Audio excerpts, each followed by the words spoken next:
Boa tarde, galerinha. Então, mais uma vez a gente retorna aqui, né, com as nossas aulas remotas, falando sobre conteúdo de genética. E essa semana a gente vai corrigir as atividades da avaliação bimestral, né, aquela mensal que eu passei.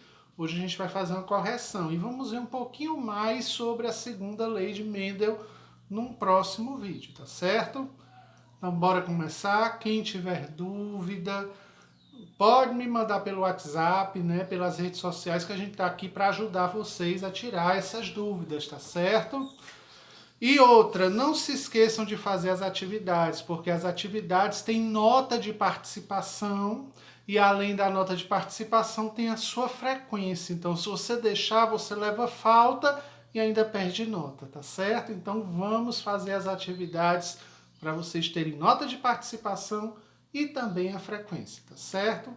Bora começar? Qualquer dúvida, depois vocês entram em contato comigo no WhatsApp. E aqueles também de modo assíncrono, né, que estão trabalhando ou fazendo outra coisa, tá certo? Então, bora começar. Então, na última aula da avaliação bimestral, eu trabalhei a genética clássica e a espécie humana, que ficava entre as páginas do livro didático, da página 72 a 107. Aí, qual eram os objetivos da aula? Compreender a característica da transmissão genética nos seres humanos, entender a leitura e simbologia de um heredograma, compreender o funcionamento e transmissão cromossômica e anomalias e causas de síndrome, compreender a herança sexual dos caracteres, alelos múltiplos e a questão do grupo sanguíneo e a eritroblastose fetal, né? Então vamos passar aqui correção das atividades, a primeira, né? Então a primeira eu trouxe aqui, pessoal, deixa eu só procurar onde está meu pincel. Então a primeira ela fala o seguinte: após uma aula de biologia com o professor Marcelo Soares sobre a genética do sistema BO, um garoto questionou seus pais o tipo de sangue que possuía. A mãe informou-lhe que era do tipo dela era A e o do pai era B. Essas informações, qual é o tipo sanguíneo que o garoto pode apresentar?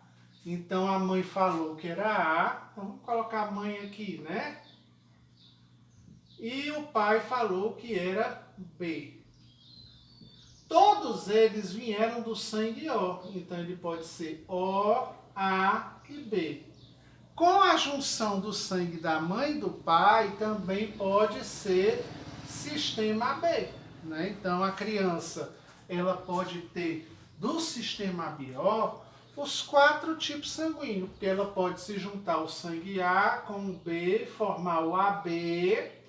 Ela pode ter o sangue A, ela pode ter o sangue B, puxado pelo pai, ou então ela pode vir do primeiro tipo sanguíneo, que é o tipo O, que é o sangue primitivo, né? Então, nesse caso, seria a alternativa AB, AB e O, certo? Então, seria essa alternativa aqui que eu grifei, tá certo? Porque como a criança ela veio do A e do B, ela pode ter tantos caracteres AB, como também pode ter o sangue primitivo O, tá certo? Então, ela pode ter qualquer um do grupo sanguíneo, que não teria problema, tá certo? Vamos passar para a próxima. Qualquer dúvida, vocês depois entrem em contato comigo. Então, deixa eu passar para a próxima. Próxima questão. Aí agora é do sistema RH, né? Então, no caso aqui, a herança do fator RH é determinado por 2 alelos, sendo o RH negativo determinado pelo recessivo. Então, no caso aqui, é a herança da mulher, né? Porque ela vem de Rzinho a Rzinho, né? Aí, considerando que uma mulher RH fator positivo, quer dizer, ela veio de uma situação híbrida, casa-se com um homem RH negativo, marque a alternativa que indica corretamente o filho do casal poderá apresentar. no caso, se é um positivo e outro negativo, aí a gente tem que ver aquelas tabelinhas, né? Então, RH positivo e RH negativo pode dar Rzão, Rzão, ou Rzão, Rzinho, que é uma mistura híbrida, ou se não, Rzinho, Rzinho.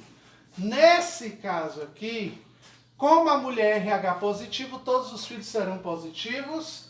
Não, pode também ter fator RH negativo, né? Como o pai é RH negativo, obrigatoriamente deverão todos ser RH negativo? Não. Se a mãe for homozigótica dominante, o casal poderá ter filhos RH positivo e RH negativo? Não. Se ela for homozigótica, ela só vai ter RH negativo, né? Porque homozigótica é igual, dizigótica é diferente, como eu expliquei para vocês no conteúdo passado. Se a mãe for heterozigótica, o casal poderá ter filho apenas RH positivo? Não, ela terá tanto positivo como negativo, porque ela é híbrida, é a mistura, né?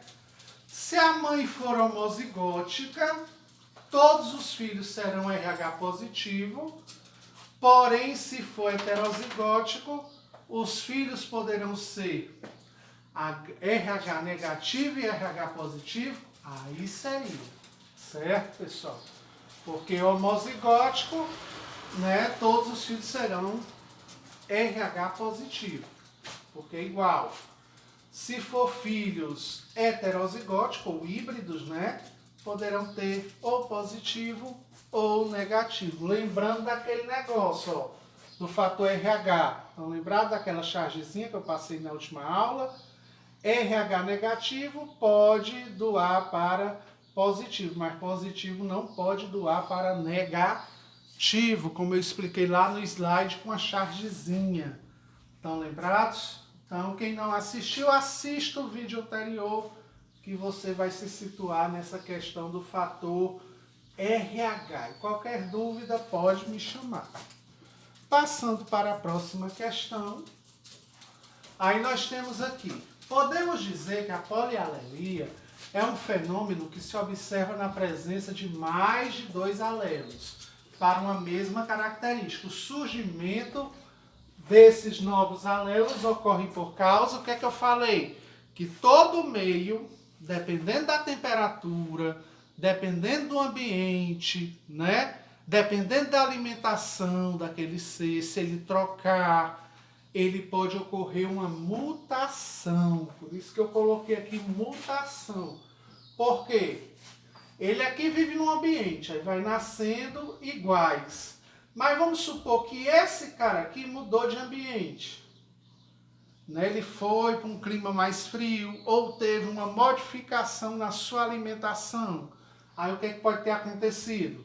Com esses fatores externos influenciando o seu corpo interno, pode haver uma mutação alélica. Então ocorre a mutação. Se ele sofrer de novo, a outra mutação. E assim por diante. Então, o que é que eu falei? Que a mutação, nesses casos, ocorre com os fatores externos. Né? Por exemplo, hoje se fala tanto no Covid e na mutação viral. Por que que o Covid tem uma cepa indiana, tem uma cepa aí africana? E se essas cepas vierem para o Brasil e se adaptarem, se modificarem geneticamente? Por causa das condições ambientes. Pode fazer ele se adaptar e se tornar até mais letal. Do mesmo jeito ocorre também com os seres. Então, com a mudança desse espaço, pode influenciar na mutação gênica dos alelos, tá certo? Então, corrigida a questão 3, vamos passar para a 4. Questão 4, aí eu trouxe um heredograma de novo para vocês, né? No caso aqui, considere um heredograma, né? Por que a gente traz heredograma? Porque é muito comum nessas provas de Enem, vestibular, vocês terem uma leitura desse quadro aqui genético. Considere um heredograma que representa a família portadora de caráter recessivo. Então, quem são os recessivos, né? São as mulheres, né? Então, mulher representada por círculo, condicionado por um gene situado em um dos cromossomos sexuais. Olhando o heredograma, podemos afirmar, ó, só na leitura, a gente já matou a questão, né? Porque caráter recessivo nos cromossomos sexuais só tem a mulher. Né? Caráter dominante é o homem. Quem é recessivo? É os círculos. Então, círculo 2 e 3, ó. Tá vendo? Porque o homem, 1 e 4, é dominante na leitura do heredograma. Aí fala assim, a mulher 2 é homozigótica, né? No caso aí, ela pode até ser, mas a 3 também é, né? Então fiquem abertos.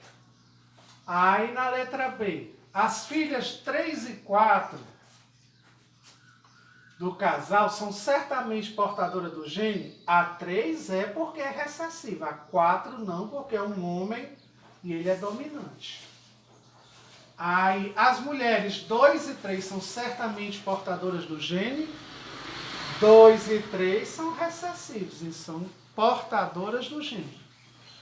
Todas as filhas do casal 1 e 2 são portadoras do gene. Não, ó, essa daqui não teve nem essa, nem essa, nem essa. Só quem teve foi essa. Né? Então, não se pode dizer isso. E os homens 1 e 4 são certamente portadores do gene? Não, porque o gene quem apresenta é as mulheres. Certo? Lembrando, círculo é mulher, quadrados são homens. Ok? Então é assim que a gente faz a leitura. Próxima questão e última. Os genes são uma porção de DNA que possui informações necessárias para que ocorra a síntese da proteína ou RNA, ou seja, são responsáveis pelas características dos organismos. Na espécie humana, eles geralmente são encontrados em pares, provenientes da mãe e outro do pai. Determinadas características que expressam cópias dos genes que sejam iguais, esses genes recebem o nome de... Quando o gene é azinho, azinho, azão ou azão, eles são genes iguais, né? No caso aqui, como está falando de uma mulher, então eles são genes recessivos, certo? Então, por isso que foi marcado essa resposta aqui, porque falava de mulher e falava que os genes eram iguais. Então, mulher, ela é recessiva com genes iguais, certo? Então, pessoal, a quinta questão foi corrigida. Eu agradeço demais a presença de quem participou da nossa aula pelo Google Meet. Aqueles que não participaram da aula, mas assistam esse vídeo, façam as atividades, né, meu povo? Dê as devolutivas que eu peço, porque isso daí representa a sua nota. E só quem faz a sua nota é você. Então eu quero que você tenha essa consciência, porque eu te dou um prazo de mais de uma semana, às vezes, para fazer a atividade e dar a devolutiva. Mesmo que você perdeu minha aula, você pode no outro dia assistir a aula, porque eu estou gravando esses vídeos justamente para isso, para vocês me darem a devolutiva e eu dar a nota de vocês de participação. Então não se esqueçam, nota de participação e presença só com devolutivas, tá certo? Então eu agradeço desde já, tenham um bom final de semana, né? Que Deus abençoe cada um de vocês e até a próxima aula. Um beijo, um abraço, fiquem com Deus, se cuidem, meu povo, tá certo? Então até a próxima aula. Obrigado, meus queridos.